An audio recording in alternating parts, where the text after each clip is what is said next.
Will McBain, Associate Director for Adaptation and Resilience, Water, Arup, provides some fantastic insights into the UK's ongoing flood management strategy, explaining the many complex factors which need to be considered as potential projects are assessed and subsequently implemented by the many stakeholders involved throughout the country. He also highlights the many innovations that are delivering not just in terms of their primary flood-related focus but also in terms of more general environmental improvements for a range of communities, both large and small. Okay, so climate change, I hopefully we've got to the stage where everyone acknowledges that it's real and that climate volatility is perhaps the main demonstration of that. We're getting wetter winters, dry summers. So can we start at least? Does everyone agree that this is a problem and it's only going to get worse as well? Well, there are some deniers out there, but I think certainly in industry and within the scientific community, there's a very high degree of consensus. Meteorologists and climate scientists are naturally cautious, and there's a big difference between the weather and climate. And generally, in climate, you look at long-term averages, typically over a 30-year period. So you get these big storms and people say, is this evidence of climate change occurring? And the scientists will say, well, no, one storm event, it's very difficult to say, well, that is climate change. But generally, it is clear to everyone that the climate is changing. As a hydrologist, there's a principle you learn about at university called stationarity. And when you're trying to fit extreme value curves to statistical data, one of your key assumptions is that the underlying data is stable and there isn't any trend. So the fact that there is clearly a trend there is causing us all sorts of problems. And we're having to do research, as the hydrological community is having to do research into what to do about this issue of non-stationarity. Generally, we have been working, though, with projected increases for river flow and rainfall for a long time. Certainly my entire career, we've been using these allowances because climate change is not new. The difference is that you go back 30 years ago, we were using it for sensitivity analysis, whereas now we're actually building these figures into our designs. And that's a big difference. Yeah, and I first got involved in the water industry, funny enough, around 1995 when we had the huge great drought, and it was described, I think, as a 1 in 1,000 year event. And for a while afterwards, whether it's floods or water scarcity, it was still like a very unusual event.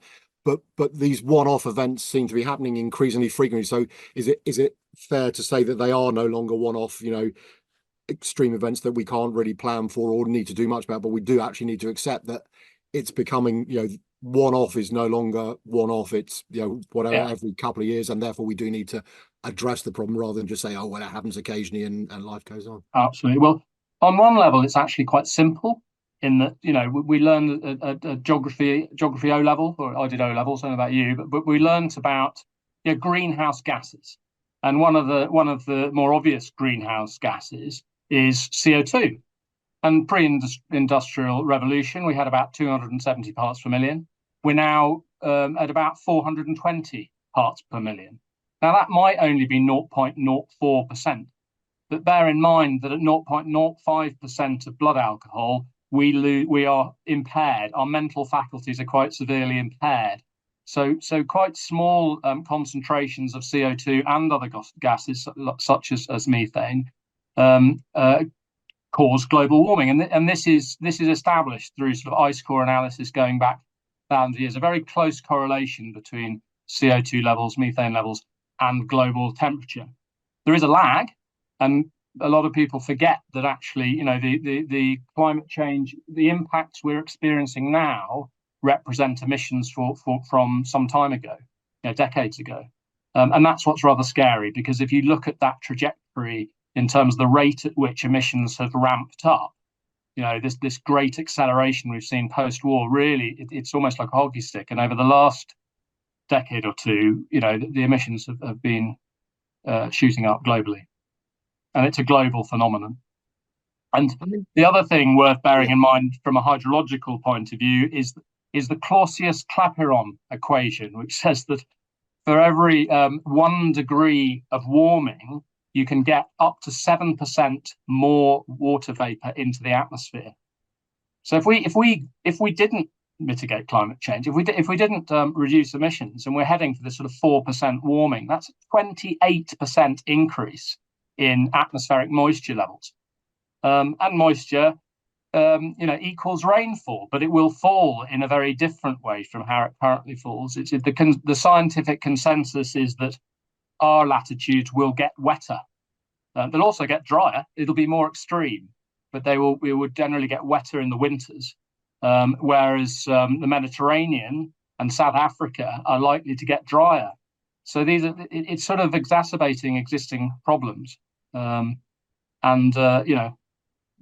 is going to happen, whether it's 1.5 degrees or 2.7 or 4, we know that change is going to come at a greater pace going forward from now.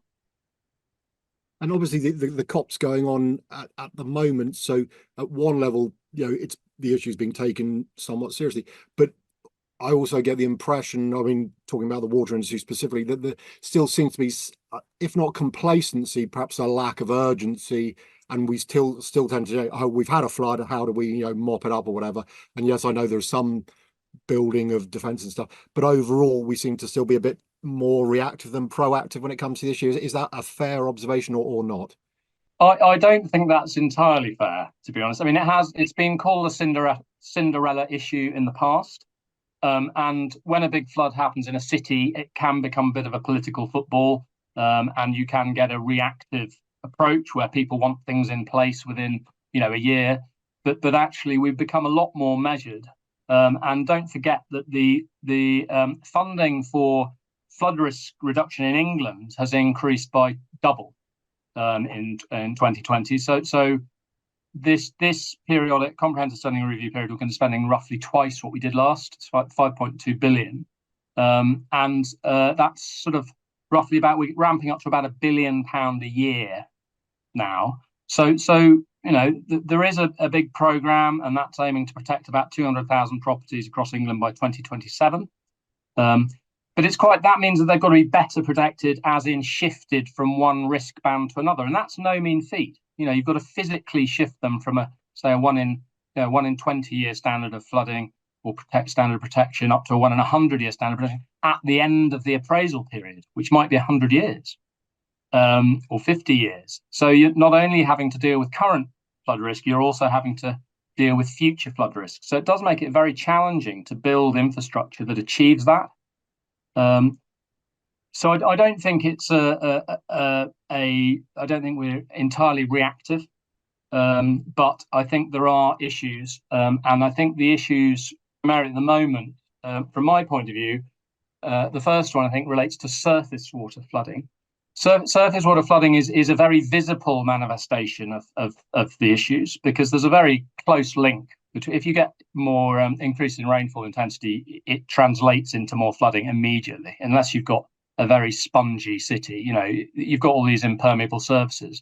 So it's very visible, and you see all these sort of cars floating around in car parks, and cars washing down streets, and that gets into the media. The reality is, though, at the moment, surface water flooding is quite challenging to get schemes in place to prevent it, because actually transport infrastructure, there are quite a lot of ways of getting from A to B. So if a particular road is knocked out from flooding periodically, and there's another way to get to your destination, it makes the economic case from stopping that road from flooding quite difficult to prove. However, I think there is a recognition that it is getting more serious, and the funding rules and the ways of promoting surface water flood schemes probably need to flex and change a bit to make it a bit easier, because it is very disruptive. And the fact that it's in the media isn't, it doesn't mean that it's not relevant. It has an impact on business confidence, investor confidence. So I think surface water flooding is an issue that definitely needs addressing more proactively.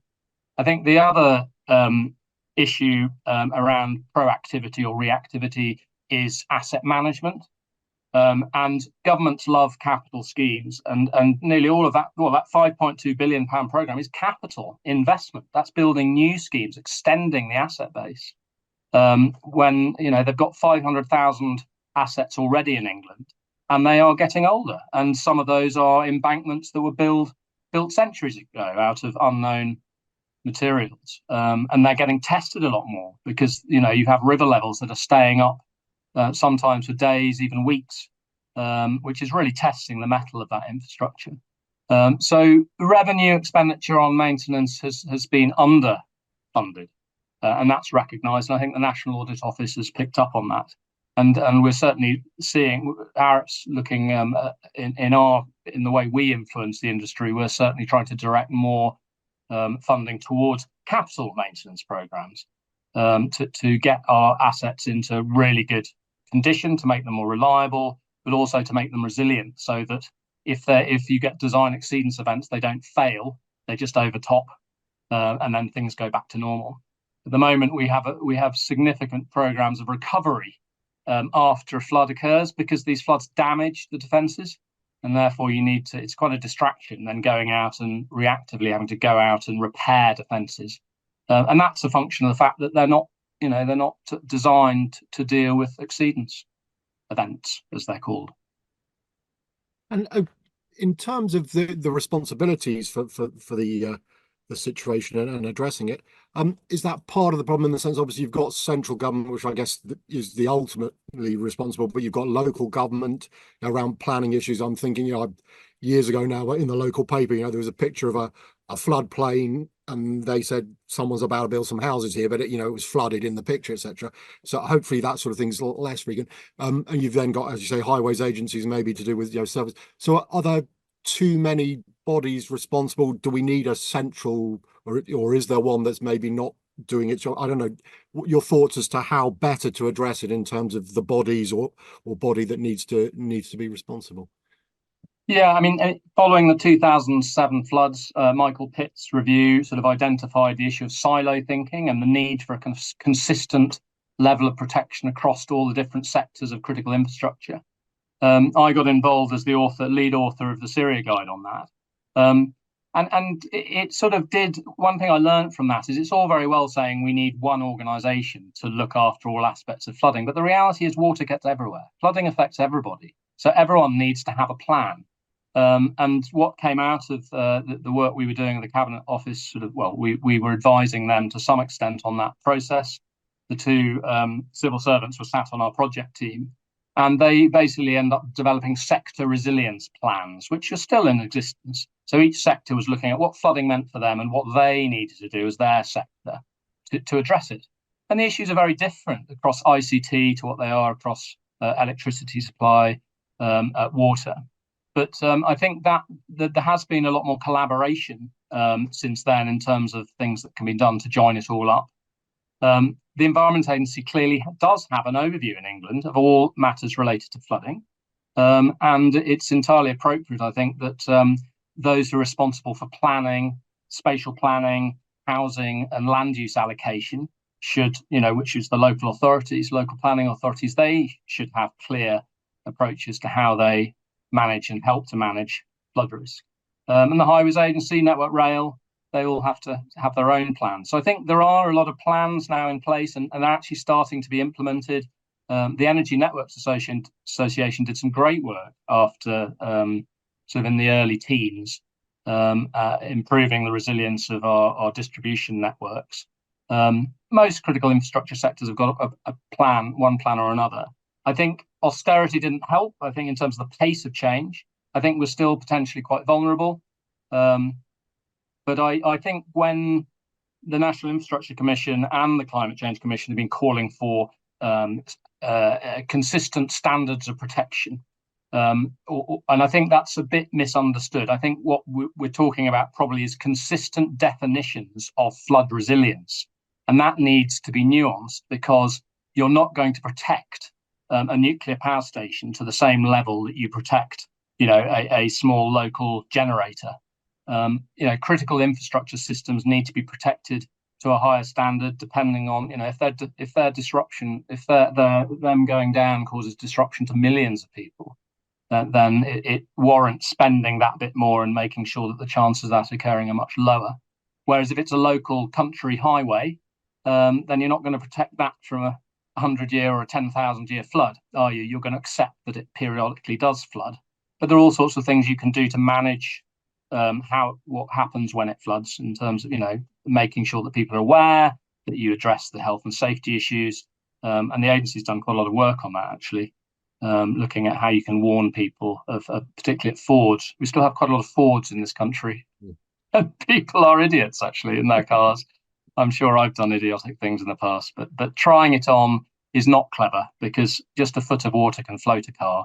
And if it's moving water, it can float you away down the river. So you need to be careful. So I suppose, is there, I mean, do you think, from what you've described, is there enough activity and understanding, or do you think there is still perhaps a case for a comprehensive and integrated flood management strategy that then everyone can kind of take what they need from it? Or, as you've described, sector by sector, is that a good enough approach, or do we just need to join the dots to slightly more, if that makes sense? Well, we do have a national flood risk management strategy. It was published in 2020. It was a very extensive period of consultation and workshops. I was actually engaged and helped some of the scoping early doors on that. And it's out there for everyone to see on the Environment Agency's website. And it, its vision is of a nation ready for prepared for climate change. In fact, I've got the strap line here somewhere, but effectively the agency set out its stall in line with what all the stakeholders have said around, yes, there's a need for investment, but we also need to be working with communities and industry to build overall levels of resilience. And that means adapting. And adaptation can be about building infrastructure, but it can be also about managing the risk in other ways through warning, preparedness, housing, retrofit, property level measures, and catchment interventions to slow the flow, hold the water back in catchments. So I think that their strategy is excellent. In fact, it is worth a read through. And a big part of that strategy is the idea of adaptation pathways. And the Environment Agency's got 5 pilots running at the moment. I'm project director for 3 of those for Arup, for the Humber, South Yorkshire and West Yorkshire. And they're looking at how we can set up governance systems at a catchment level. So if you're looking at an area the size of the Humber, you've got multiple local authorities, multiple stakeholders. You've got to look quite carefully at how you set up the governance and decision making around that. And then you've got to look at the information that you use for decision making. And of course, because we're planning for the long term, we can't kid ourselves that we know exactly what the future is going to be like. So an adaptation pathway is about working with those stakeholders to develop scenarios for how the world might be in 50 or 20, 50, 100 years' time, under various socioeconomic and climate scenarios, and then understanding what good looks like under all of those, so that people have got some comfort and some certainty that whatever happens, there is a plan A, plan B, there is a way forward. And that pathway might have to shift as you pass through the century and things turn out rather differently from how you anticipated. But if you look at your scenarios with a breadth to sort of cover most things that are likely to happen, then you'll be prepared, because you know what you have to do if this happens or that happens. And is there, or does there need to be a sort of flow chart? So when any activity is being contemplated, shall we say, in terms of maybe building new housing development, there needs to be consideration of where to build, and if you have to build it there for whatever reason, how you mitigate.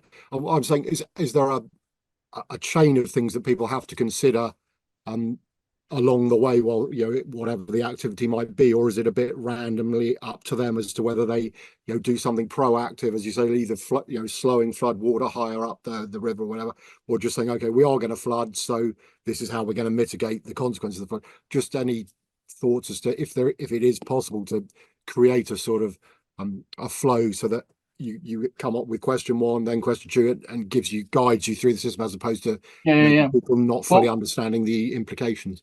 Sure. Well, one thing that we're sort of doing these pilots, one thing we're identifying is the fact that there are all these stakeholders have different planning horizons.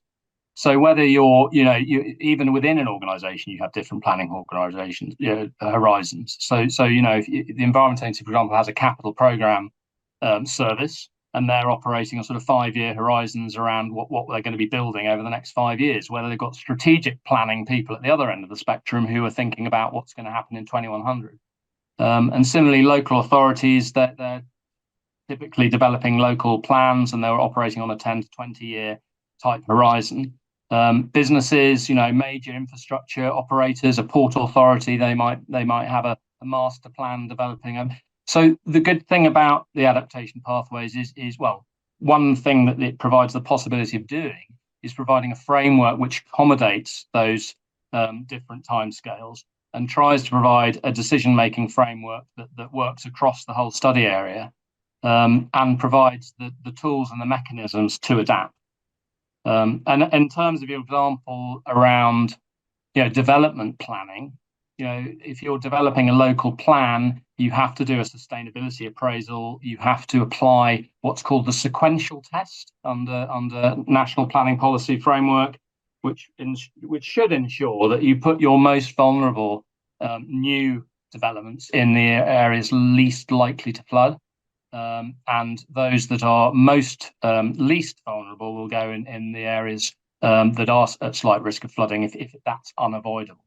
So if you apply those policies, NPPF has already sort of got the policy framework there to ensure that your built environment should be shifting towards an adapted state. The reality is, though, that we live on a very crowded nation, and it's not just about floodplains.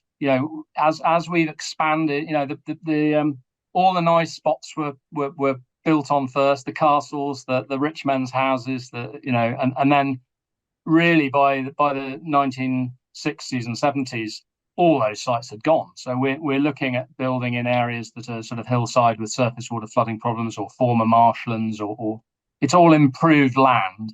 And so there is a residual risk, and hence we have 500,000 assets, billions and billions of pounds of flood defence assets and land drainage systems, keeping the landscape in a form that's suitable for humans to go about their day-to-day economic activities.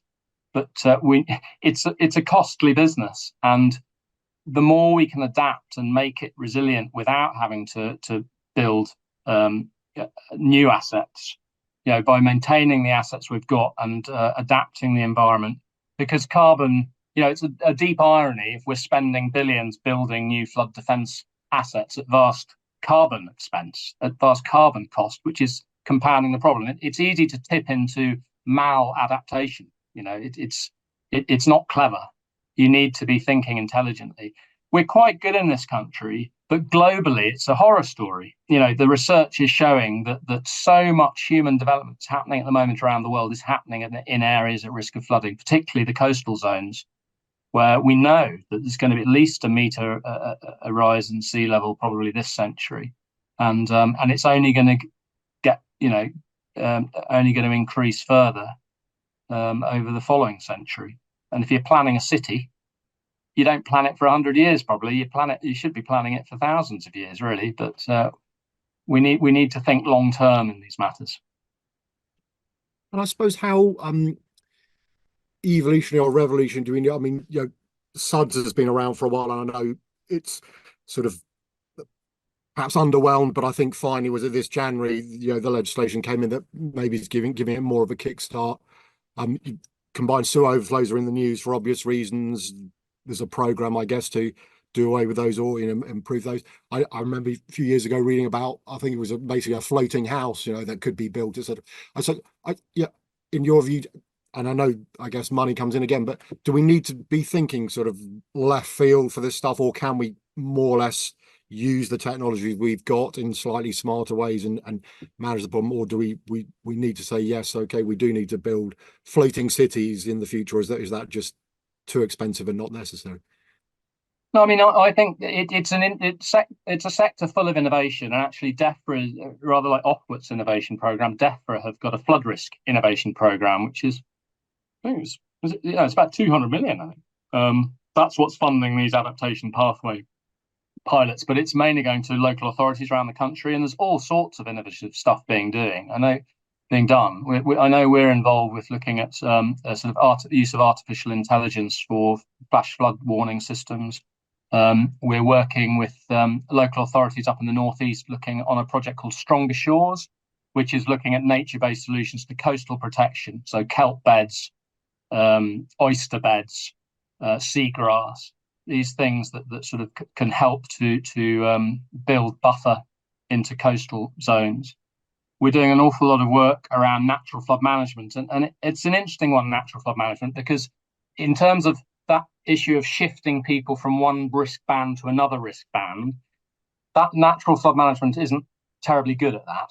You're not going to, if you look at a big city like Sheffield, you'd have to put NFM across the entire catchment upstream of Sheffield, and you might reduce peak flows by about 10%, and that's not enough to shift you from one band to another. But that's not to say that it's not a very good idea to be doing it, because of all the other benefits around water quality, around aquifer recharge, around nutrients, about biodiversity, around carbon sequestration.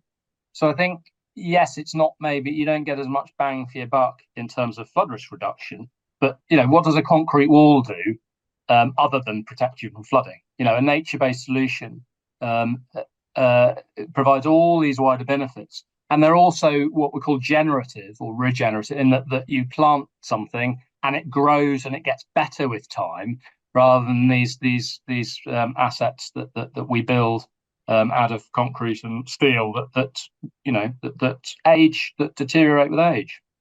So I think there's a lot of innovation. I think it's difficult to say things like floating cities. I think in Holland that makes complete sense. In the UK, it's a bit weird. If you think of that vast area around the Fens and in South Holland and Lincolnshire, they're protected to quite a high standard. After the 1953 tidal surge, there are big embankments along the coast, and yes, there's the overall level of risk is high because the consequences are so severe if the defences fail.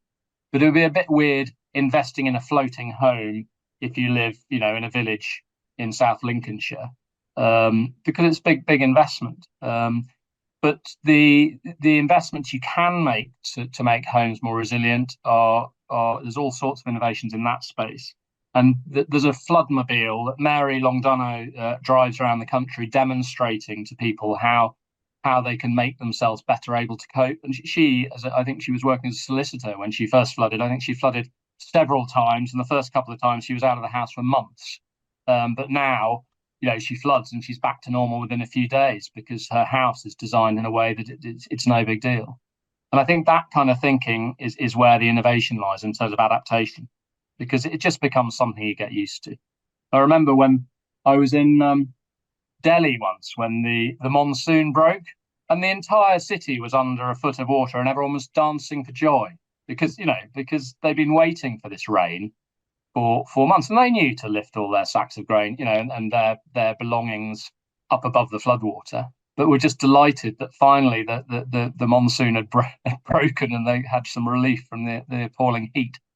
So I think, and it's the same in Scandinavia. It snows and it's just everyone just puts on the chains on the wheels. In this country, the whole country grinds to a halt because we're just not used to it. We haven't learned to live with it. So you hear a lot the term living with water, learning to live with water, learning to live with rivers. These terms have been used by various industry reports over the years. And it's just an acknowledgement to the fact that it's amazing what humans can adapt to live with. To be honest, we all need to sort of do our bit and build our own resilience and not rely on the authorities to sort of sort everything out. And do you think that the progress needed, I mean, again, clearly the future is somewhat uncertain, although the volatility is only going to increase, etc.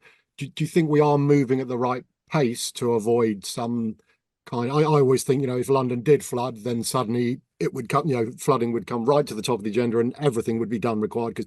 Whereas for as long as it's, stereotype or not, a village up north, it does. It's kind of like, okay, whatever. Yeah. But do you think that the rate of progress is good, or as maybe you suggested there, just as a nation, we're just not quite understanding or accepting of the fact that it is requiring some change of mindset and potentially more personal responsibility, as opposed to just saying, oh yeah, okay, it's happened and yeah, let's carry on, sort of thing. Because it's a bit miserable every year. We see on the news, don't we, poor householders, floodwaters come in, etc. So it's yeah, just your thoughts as to whether we're dealing with the issue fast enough, or will at some stage nature give us a very nasty wake up call. Well, I think, I was once asked if we'll be ready for the next great flood. And I said, well, no, we won't, because floods are always different. And there've been so many inquiries over the years, the Buy report, the Pitt report. Every time a flood happens, it is slightly different. Is it rivers? Is it coastal? Is it surface water? Is it due to asset performance? Is it, so we will always get taken by surprise. And there is no way we can stop all floods from occurring. I mean, that message is very clear in all the literature and all the warnings that are put out. We can't altogether prevent flooding, but we can prepare for it. And emergency preparedness and response is really, a massive focus for the risk management authorities. But I think there are things we need to do we need to keep all our processes live and relevant. And sometimes, the funding models can work really well under certain circumstances, but then they need to shift on and acknowledge, changes, as I was talking about with surface water and asset management. And partnership funding, which is what the government's flood defence funding model is. It's called partnership funding. That relies on local contributions. Nearly every scheme has to give a local contribution, but actually, as it's well established that there's a link between flood risk and deprivation, and the partnership funding rules aim to address that by sort of giving extra points if you're protecting vulnerable communities. But of course, those vulnerable communities generally live in houses that are worth an awful lot less than houses, for example, in the southeast. And the funding rules tend to favour, if you've got a lot of wealthy properties owners in a flood zone, it does tend to make it easier to get the partnership funding score required to get a big contribution, and also to get a good segment of grant and aid. But it also is easier in those locations potentially to get partnership funding because they're wealthier and better resourced communities. So I think there's a social justice angle to it that I think a lot of us are keen to see looked at and reviewed, just to make sure that we've got the balance right in terms of where we're spending the money. And then, making it easier to promote natural flood management schemes. There's a scheme now they've put in 25 million funding to sort of help natural flood management schemes, but that's not addressing the fundamental problem that it's almost impossible to get grant in aid funding for those because they don't shift people from one band to another. That's not to say they don't benefit large numbers of properties a bit all the way down the catchment. So there are these types of things that we need to keep calibrating and reviewing and keeping our systems relevant and appropriate to make sure we're spending the money in the best possible way and getting the best possible bang for our buck. And what I think we've got to be very careful because all of these flood risk areas are often on riverfront, on the coasts. They're very sensitive and often historic places. And if you go down, there's a real danger if you go down too aggressively down a kind of more for less, let's get the infrastructure and just solve the problem quickly. You end up with some pretty ropey infrastructure, which doesn't have the thought and the collaboration with communities and the sort of planning inputs required to make it to really enhance those places in the long term. And you also need to design them thinking about, well, okay, what's the standard of protection going to be at the end of the life of this scheme? And if that's very low, what are you going to do about, adaptation in the meantime behind those defences? Because all too often flood walls get built and everyone thinks, the flooding problem's gone away, and you have an intensification of development behind those defences, when actually what you should be doing is using the NPPF policies to make those areas more resilient. That doesn't mean to say removing housing, it means only building housing that can cope with flooding. And there are plenty of technology out there and plenty of ways that you can design properties so they can cope with periodic inundation. Okay, so maybe just finally, it sounds as if you're suggesting I won't say tinkering, but just some adjustments, some fine tunings required.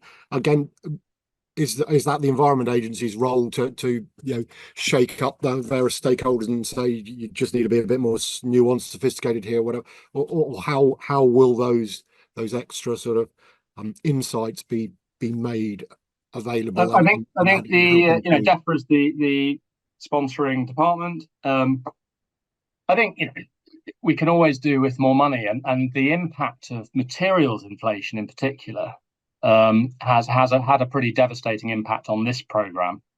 We've had to downgrade the number of properties we're going to be able to protect from flooding because materials prices have gone up enormously, and we're getting a lot of inflation. It's affecting the entire construction sector. So, but yeah, I mean, everyone's paying for more money, aren't they? I think what we as an industry got to do is focus on ensuring that the money we get is really well used. And I think, yes, the Environment Agency and their delivery partners are in a very good position to advise on that. Where we get what's best value. So I think there's an ongoing discussion on that. And yes, we need to keep banging the drum. So the long-term investment strategy part 2, or 2 rather, is about to come out. They did a long-term investment strategy some time ago, and that was pretty instrumental in securing £1 billion of investment a year, because it said that unless we spend that, we will be going backwards. So LTIS, it'll be interesting to see what that report says, because it's remodeled the country. It's looking at all sources of flooding. It's looking at sources, pathways, and receptors, and we'll come up with an overall model for what we should be spending, either to stay still or to reduce flood risk. And at the moment, it's quite a challenge just staying still. So yeah, there's always the affordability challenge, and we will always need to be making sure that governments don't forget the importance of investing in this area, because it's not going away.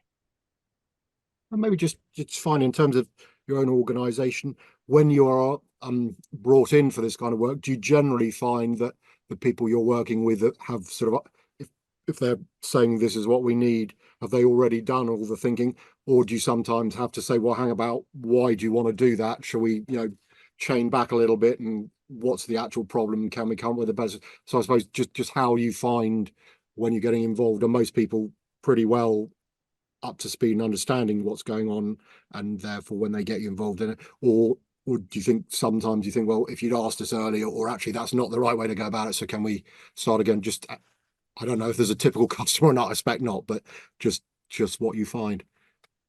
Well, our biggest customer by far is the Environment Agency, and they did a big sort of review in terms of procurement. They did a bigger review about 5 years ago, and came to the conclusion that if they wanted to deliver the right types of project, the best model would be to have a sort of enterprise model where you have client, consultant, contractor sat together, looking at these problems together and collaboratively. So they set up what they call their new generation supply arrangements.